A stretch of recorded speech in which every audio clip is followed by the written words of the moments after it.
Keluaran pasalnya yang keempat. Lalu sahut Musa, "Bagaimana jika mereka tidak percaya kepadaku, dan tidak mendengarkan perkataanku, melainkan berkata, 'Tuhan tidak menampakkan diri kepadamu.'" Tuhan berfirman kepadanya, "Apakah yang di tanganmu itu?" Jawab Musa, "Tongkat." Firman Tuhan, "Lemparkanlah itu ke tanah." Dan ketika dilemparkannya ke tanah, maka tongkat itu menjadi ular, sehingga Musa lari meninggalkannya. Tetapi firman Tuhan kepada Musa, "Ulurkanlah tanganmu, dan peganglah ekornya." Musa mengulurkan tangannya, ditangkapnya ular itu, lalu menjadi tongkat di tangannya, supaya mereka percaya bahwa Tuhan, Allah nenek moyang mereka, Allah Abraham, Allah Ishak dan Allah Yakub telah menampakkan diri kepadamu. Lagi firman Tuhan kepadanya, "Masukkanlah tanganmu ke dalam bajumu."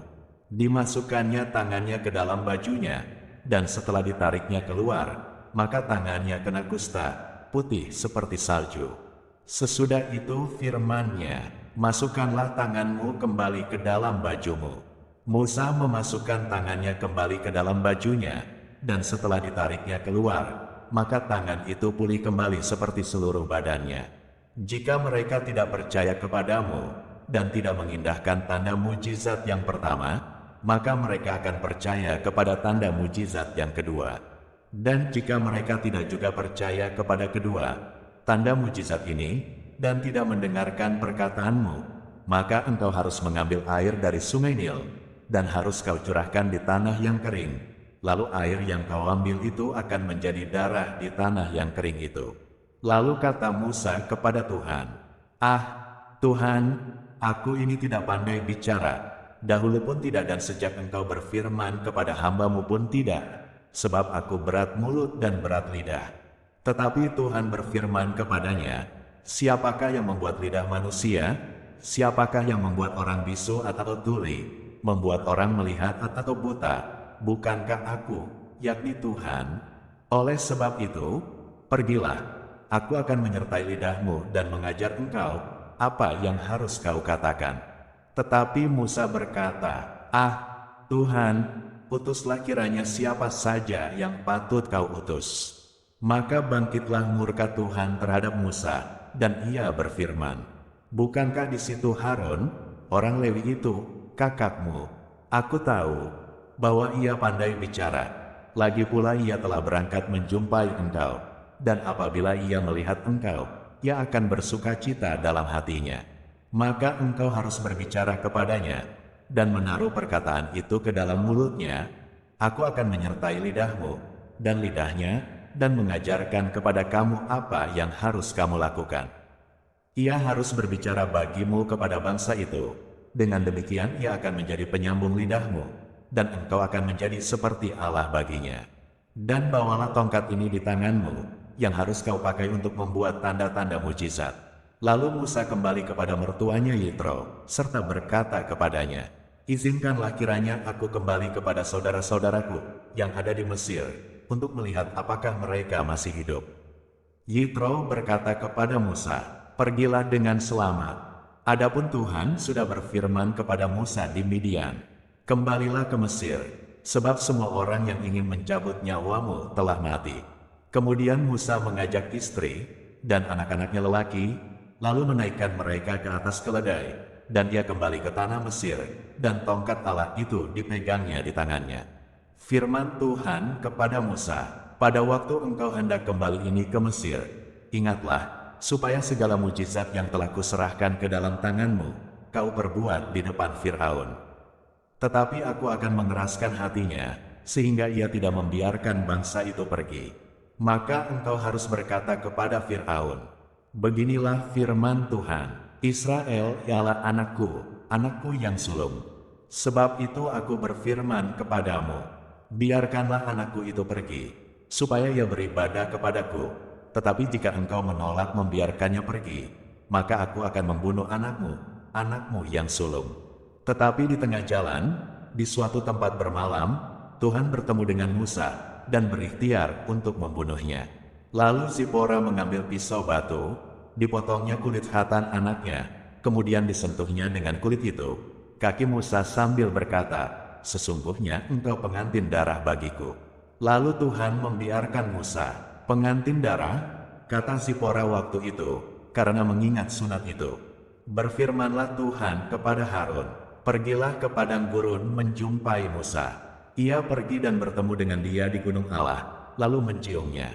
Kemudian Musa memberitahukan kepada Harun segala firman Tuhan yang disuruhkannya kepadanya untuk disampaikan, dan segala tanda mujizat yang diperintahkannya kepadanya untuk dibuat.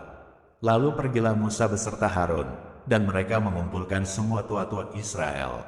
Harun mengucapkan segala firman yang telah diucapkan Tuhan kepada Musa, serta membuat di depan bangsa itu tanda-tanda mujizat itu. Lalu percayalah bangsa itu, dan ketika mereka mendengar bahwa Tuhan telah mengindahkan orang Israel dan telah melihat kesengsaraan mereka, maka berlututlah mereka dan sujud menyembah. Keluaran pasalnya yang kelima. Kemudian Musa dan Harun pergi menghadap Firaun, lalu berkata kepadanya, "Beginilah firman Tuhan, Allah Israel, biarkanlah umatku pergi untuk mengadakan perayaan bagiku di padang gurun." Tetapi Firaun berkata, "Siapakah Tuhan itu yang harus kudengarkan firman-Nya untuk membiarkan orang Israel pergi? Tidak kenal aku Tuhan itu, dan tidak juga aku akan membiarkan orang Israel pergi." Lalu kata mereka, "Allah orang Ibrani telah menemui kami. Izinkanlah kiranya kami pergi ke padang gurun, 3 hari perjalanan jauhnya, untuk mempersembahkan korban kepada Tuhan, Allah kami, supaya jangan nanti mendatangkan kepada kami penyakit sampar atau pedang." Tetapi Raja Mesir berkata kepada mereka, "Musa dan Harun, mengapakah kamu bawa-bawa bangsa ini melalaikan pekerjaannya? Pergilah melakukan pekerjaanmu." Lagi kata Firaun, "Lihat, sekarang telah terlalu banyak bangsamu di negeri ini. Masakan kamu hendak menghentikan mereka dari kerja paksanya?" Pada hari itu juga Firaun memerintahkan kepada pengerah-pengerah bangsa itu dan kepada mandur-mandur mereka sendiri, "Tidak boleh lagi kamu memberikan jerami kepada bangsa itu untuk membuat batu bata, seperti sampai sekarang. Biarlah mereka sendiri yang pergi mengumpulkan jerami. Tetapi jumlah batu bata yang harus dibuat mereka sampai sekarang, bebankanlah itu juga kepada mereka, dan jangan menguranginya, karena mereka pemalas." Itulah sebabnya mereka berteriak-teriak, "Izinkanlah kami pergi mempersembahkan korban kepada Allah kami." Pekerjaan orang-orang ini harus diperberat, sehingga mereka terikat kepada pekerjaannya, dan jangan mempedulikan perkataan dusta. Maka para pengerah bangsa itu dan para mandurnya pergi dan berkata kepada mereka, "Beginilah kata Firaun, aku tidak memberi jerami lagi kepadamu. Pergilah kamu sendiri mengambil jerami, di mana saja kamu mendapatnya, tetapi pekerjaanmu sedikit pun tidak boleh kurang." Lalu berseraklah bangsa itu ke seluruh tanah Mesir untuk mengumpulkan tunggul gandum sebagai pengganti jerami. Dan pengerah-pengerah itu mendesak mereka dengan berkata, "Selesaikan pekerjaanmu, yaitu tugas sehari, seperti pada waktu ada jerami." Lalu pengerah-pengerah Firaun memukul mandur-mandur Israel yang mereka angkat sambil bertanya, "Mengapakah kamu pada hari ini tidak menyelesaikan jumlah batu bata yang harus kamu buat seperti kemarin?" Sesudah itu pergilah para mandur Israel kepada Firaun dan mengadukan halnya kepadanya. "Mengapakah Tuanku berlaku seperti itu terhadap hamba-hambamu ini? Jerami tidak diberikan lagi kepada hamba-hambamu ini, tetapi walaupun begitu, kami diperintahkan. Buatlah batu bata, dan dalam pada itu hamba-hambamu ini dipukuli, padahal rakyat Tuankulah yang bersalah." Tetapi ia berkata, "Pemalas kamu, pemalas. Itulah sebabnya kamu berkata, 'Izinkanlah kami pergi mempersembahkan korban kepada Tuhan.' Jadi sekarang, pergilah bekerja. Jerami tidak akan diberikan lagi kepadamu, tetapi jumlah batu bata yang sama harus kamu serahkan." Maka mengertilah para mandur Israel bahwa mereka ada dalam keadaan susah, karena dikatakan kepada mereka, "Kamu tidak boleh mengurangi jumlah batu bata pada tiap-tiap hari." Waktu mereka meninggalkan Firaun, berjumpalah mereka dengan Musa dan Harun yang sedang menantikan mereka.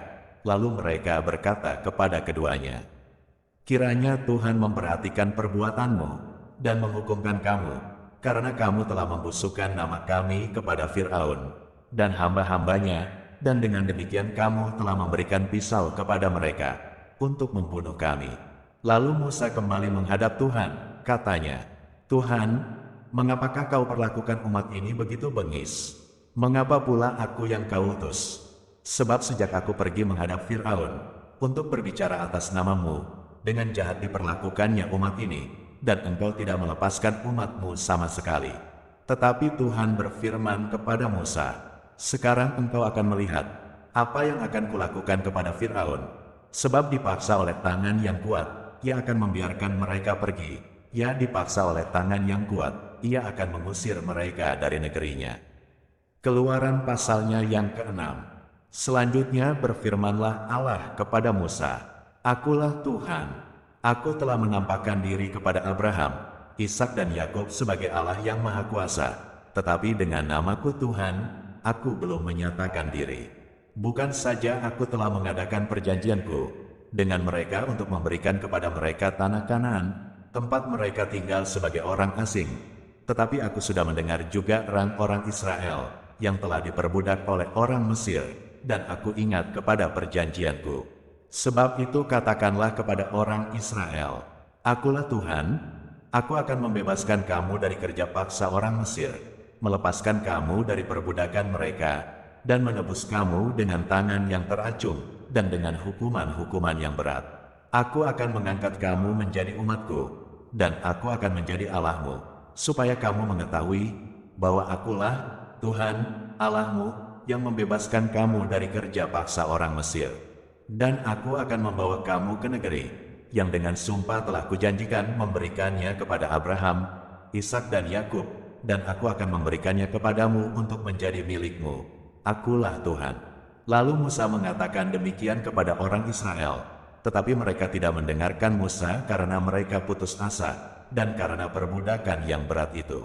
Kemudian Tuhan berfirman kepada Musa, Pergilah menghadap, katakanlah kepada Fir'aun, Raja Mesir, bahwa ia harus membiarkan orang Israel pergi dari negerinya. Tetapi Musa berkata di hadapan Tuhan, Orang Israel sendiri tidak mendengarkan aku. Bagaimanakah mungkin Fir'aun akan mendengarkan aku? Aku seorang yang tidak petah lidahnya. Demikianlah Tuhan telah berfirman kepada Musa dan Harun, serta mengutus mereka kepada orang Israel dan kepada Fir'aun, Raja Mesir, dengan membawa perintah supaya orang Israel dibawa keluar dari Mesir. Inilah para kepala kaum keluarga mereka, anak-anak Ruben anak sulung Israel, Henok, Palu, Hezron dan Karmi, itulah kaum-kaum Ruben. Anak-anak Simeon, Yemuel, Yamin, Ohat, Yakin, Zohar, dan Saul, anak seorang perempuan Kanaan. Itulah kaum-kaum Simeon. Inilah nama anak-anak Lewi menurut urutan kelahirannya. Gerson, Kehat dan Merari. Umur Lewi 137 tahun. Anak-anak Gerson, Libni dan Simei, menurut kaum mereka. Anak-anak Kehat, Amram, Yishar, Hebron dan Uzil. Umur Kehat 133 tahun. Anak-anak Merari, Mahli dan Musi. Itulah kaum-kaum Lewi menurut urutannya. Dan Amram mengambil Yokebed, saudara ayahnya, menjadi istrinya, dan perempuan ini melahirkan Harun dan Musa baginya. Umur Amram 137 tahun. Anak-anak Yishar, Korah, Nefek dan Zikri. Anak-anak Uzil, Misael, Elsafan dan Sitri. Dan Harun mengambil Eliseba, anak perempuan Aminadab, saudara perempuan Nahesen, menjadi istrinya, dan perempuan ini melahirkan baginya Nadab, Abihu, Eleazar, dan Itamar. Anak-anak Korah, Asir, Elkana dan Abiasaf, itulah kaum-kaum orang Korah. Eleazar, anak Harun, mengambil salah seorang anak perempuan Putil, menjadi istrinya, dan perempuan ini melahirkan Pinehas baginya. Itulah para kepala kaum keluarga orang Lewi menurut kaum mereka. Itulah Harun dan Musa yang diperintahkan Tuhan. Bawalah orang Israel keluar dari tanah Mesir menurut pasukan mereka. Merekalah yang berbicara kepada Fir'aun, Raja Mesir, supaya mereka membawa orang Israel keluar dari Mesir. Itulah Musa dan Harun. Pada waktu Tuhan berfirman kepada Musa di tanah Mesir, Tuhan berfirman kepadanya, "Akulah Tuhan, katakanlah kepada Firaun, Raja Mesir, segala yang kufirmankan kepadamu." Tetapi Musa berkata di hadapan Tuhan, "Bukankah aku ini seorang yang tidak peta lidahnya? Bagaimanakah mungkin Firaun akan mendengarkan aku?"